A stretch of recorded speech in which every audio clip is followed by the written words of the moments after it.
Hello!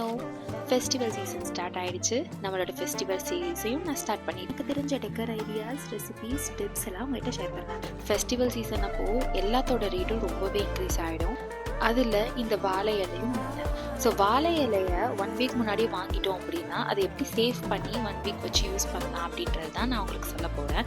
இந்த மாதிரி transparent கிளிங் sheet இருக்கும் இல்லையா, ஸோ இது கொஞ்சம் லூஸாக இருக்கும். நார்மல் நம்ம ரேப் ஷீட் மாதிரி இருக்காது. இந்த கிளிங் ஷீட்டை வந்துட்டு நம்ம வாழை இலை மேலே வச்சுட்டு நல்லா ரோல் பண்ணிக்கலாம் டைட்டில். எந்த இடத்துலையும் ஏர் உள்ளே போகாத மாதிரி நல்லாவே லாக் பண்ணிக்கோங்க. உங்களுக்கு வேணும்னா இன்னொரு லேயரும் போட்டுக்கோங்க. எனக்கு லைட்டாக லீஃப் வெளியே தெரியறதுனால இன்னொரு லேயர் போட்டுட்டேன். இந்த மாதிரி போட்டு ஃப்ரிட்ஜில் வச்சுட்டோம் அப்படின்னா 1 வீக் ஆனாலும் அது வாடாமல் காயவே காயாது, செம்ம ஃப்ரெஷ்ஷாகவே இருக்கும். ஸோ இது ஒரு டிப் உங்களுக்கு யூஸ்ஃபுல்லாக இருக்குன்னு நினைக்கிறேன். யூஸ்ஃபுல்லாக இருந்ததுன்னா லைக் பண்ணுங்கள், ஷேர் பண்ணுங்கள். யூஸ்ஃபுல்லாக இருக்குன்னு கமெண்ட் பண்ணுங்கள். தேங்க்யூ, பாய்.